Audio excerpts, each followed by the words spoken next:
नई सरकार का दिखा असर। पहली तारीख को शिक्षकों का हुआ वेतन का भुगतान। अब बढ़ा हुआ महंगाई भत्ता और आवास भत्ता की दर से भुगतान करने की तैयारी। दोस्तों नमस्कार, मैं हूं आपका दोस्त एसके चौधरी। आखिर नई सरकार के गठन के उपरांत पहली तारीख को शिक्षकों का वेतन का भुगतान करने का प्रावधान किया गया था। उसमें काफ़ी हद तक सफलता दिख रही है, जिसके क्रम में आज लगभग 3800 जिलों से प्राप्त सूचना के अनुसार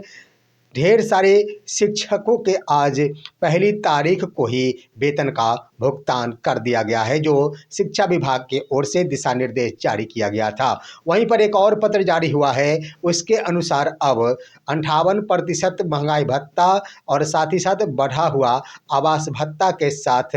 वेतन का भुगतान करने की तैयारी जोरों शोर से चल रही है। इस कदम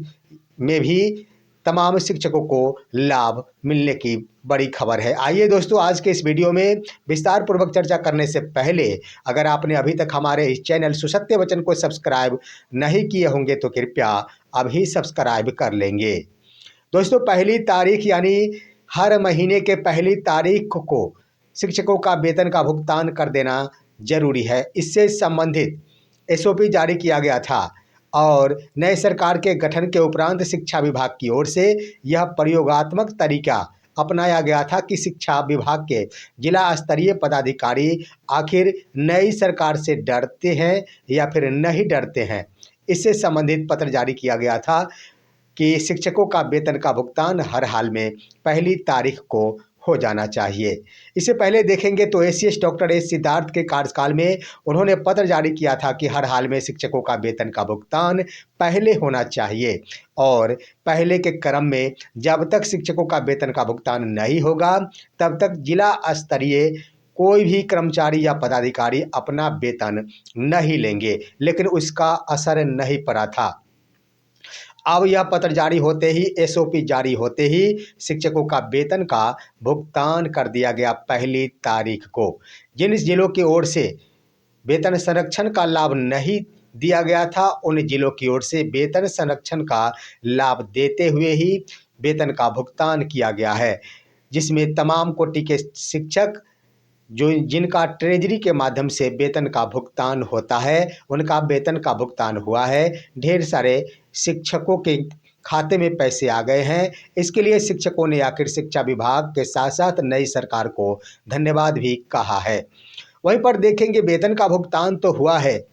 वेतन संरक्षण जहां नहीं मिला था उनका वेतन संरक्षण के साथ भुगतान हुआ। पहली तारीख को ही आखिर अक्टूबर के बाद यह प्रावधान किया गया था कि नवंबर महीने का वेतन का भुगतान 1 दिसंबर को हो जाना चाहिए। वो सफलतापूर्वक होते दिखा है। लेकिन सबसे बड़ी बात ये रही कि शिक्षकों का वेतन का भुगतान आखिर पुरानी व्यवस्था 50% महंगाई भत्ता के दर से ही और साथ ही साथ जो आवास भत्ता सबसे न्यूनतम है 4% के दर से ही होते दिखाया गया है और शिक्षकों के खाते में ये गिरे भी है। हम आपको बता देना चाहेंगे कि शिक्षकों की ओर से लगातार ही मांग है कि हमारा आवास भत्ता बढ़ना चाहिए, क्योंकि मैं पहले से ज़्यादा आवास भत्ता प्राप्त कर रहा था। वहीं पर महंगाई भत्ता की भी डिमांड जारी है, क्योंकि महंगाई भत्ता भी अभी वर्तमान में 58% है, परंतु बिहार के तमाम कोटि के, चाहे वो बीपीएससी से बहाल शिक्षक हो, विद्यालय अध्यापक, या फिर बीपीएससी से बहाल विद्यालय प्रधान यानी प्रधान शिक्षक हो, या फिर सक्षमता उत्तीर्ण शिक्षक, विशिष्ट शिक्षक हो, इन सभी का वेतन का भुगतान आखिर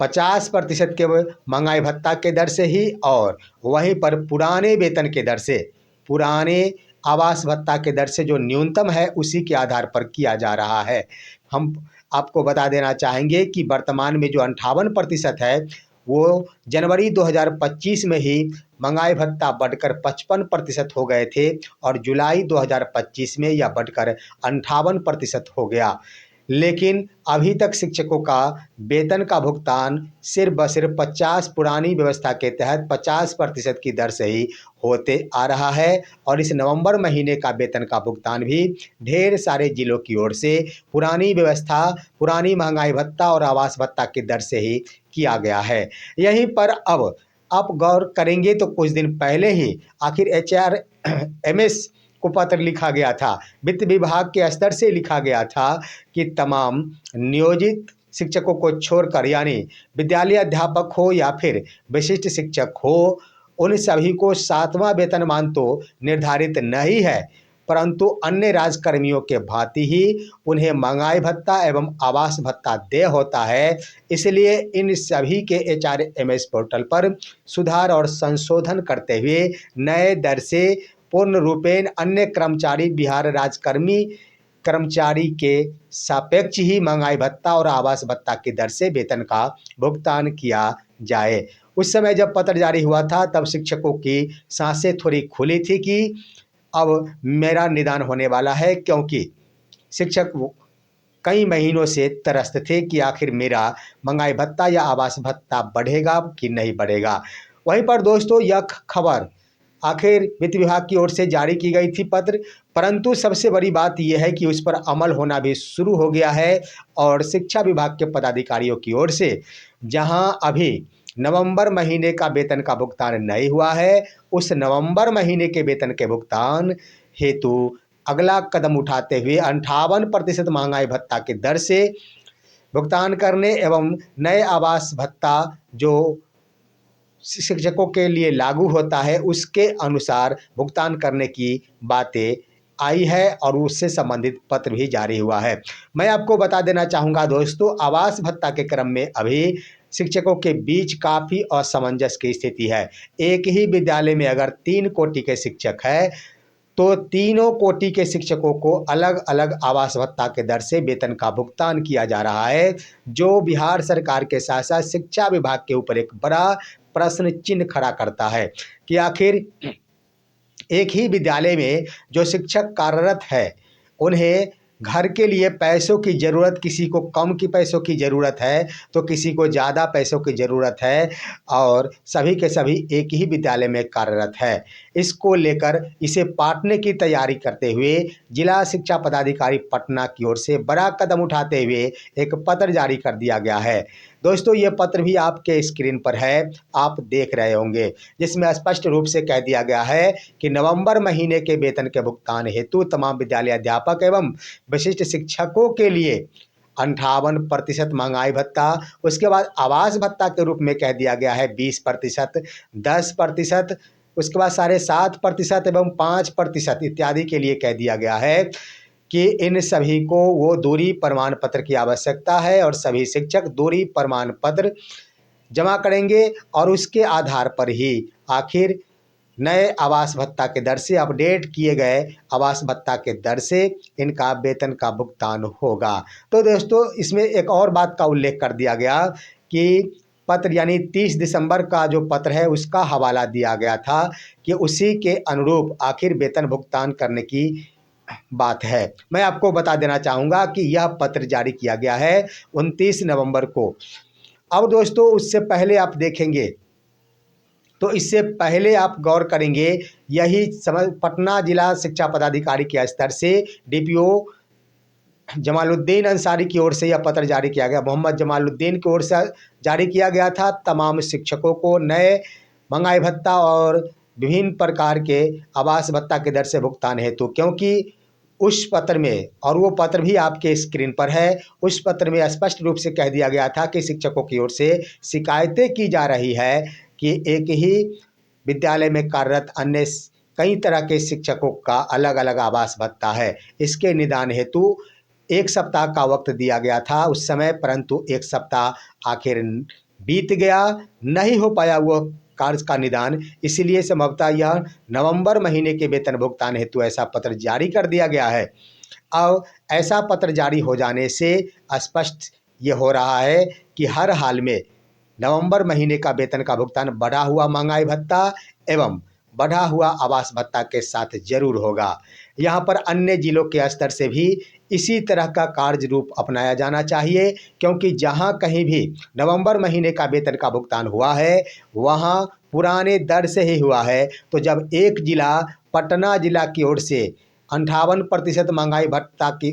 दर से वेतन का भुगतान किया जा सकता है। उसके बाद आवास भत्ता में परिवर्तन करते हुए भुगतान किया जा सकता है। तो पटना जिले को छोड़कर आखिर बिहार के 38 जिलों में अन्य 37 जिलों की ओर से क्यों नहीं किया जा सकता। इससे स्पष्ट हो चुका है कि बस जिला स्तरीय विलंब है, जिला स्तर पर ही अपडेट करने की आवश्यकता है। पटना जिला के उस पत्र ने स्पष्ट कर दिया कि जिलों पर ही यह निर्भर है, क्योंकि एचआरएमएस से यानी वित्त विभाग की ओर से अनुमति प्राप्त हो गई है, तो जिलों के द्वारा ही इसे अपडेट करते हुए वेतन का भुगतान नए दर से किया जा सकता है और 58% महंगाई भत्ता की दर से किया जा सकता है। तो यहाँ पर मैं कहना चाहूँगा अन्य जिला शिक्षा पदाधिकारी के कार्यालय के जितने भी डीपीओ हैं, खास तौर पर डीपीओ स्थापना, उन पर यह बड़ी जिम्मेदारी बन गई है और यह बड़ी जिम्मेदारी ढा दी है पटना जिला शिक्षा कार्यालय ने, क्योंकि उन्होंने सबसे पहले कदम उठाया है। भले ही 2-4 दिन विलंब हो सकता है, लेकिन नवंबर महीने का वेतन का भुगतान हर हाल में 58% महंगाई भत्ता के साथ और बढ़ा हुआ आवास भत्ता की दर से किया जाएगा। तो बिहार के अन्य जिलों में भी जहां वेतन का भुगतान हो गया है नवंबर महीने का, वहां तो कोई बात नहीं, लेकिन उन्हें पर एक बड़ी जिम्मेदारी कि हर हाल में नई तिथि को यानी 1 जनवरी को जो वेतन का भुगतान होगा दिसंबर महीने का, वो हर हाल में 58% के साथ भुगतान होना चाहिए। इसमें कोई दो मत नहीं। और साथ ही साथ बढ़ा हुआ आवास भत्ता के दर से ही होना चाहिए, क्योंकि जनवरी में अगर नहीं होता है तो एक बार फिर से जनवरी में भी महंगाई भत्ता बढ़ेगा। तो इस आधार पर शिक्षकों का यह एरियर आखिर बकाया का बकाया बनता चला जाएगा, लेकिन उनके एरियर का भुगतान आखिर कब होगा, इस पर भी सोचने की ज़रूरत है। तो दोस्तों, इस तरह से शिक्षकों में खुशी की लहर देखी जा रही है और पटना जिला शिक्षा कार्यालय को शिक्षकों की ओर से बहुत बहुत धन्यवाद कहा जा रहा, जिन्होंने सबसे पहले बिहार भर में यह कदम उठाया। फिलहाल आज की खबर यहीं तक। आप सभी हमारे इस वीडियो को लाइक कीजिए, अन्य दोस्तों के पास शेयर कीजिए और अब दीजिए अपने दोस्त को इजाज़त। हम फिर मिलेंगे आपसे अगले वीडियो में, तब तक के लिए कहते हैं नमस्कार।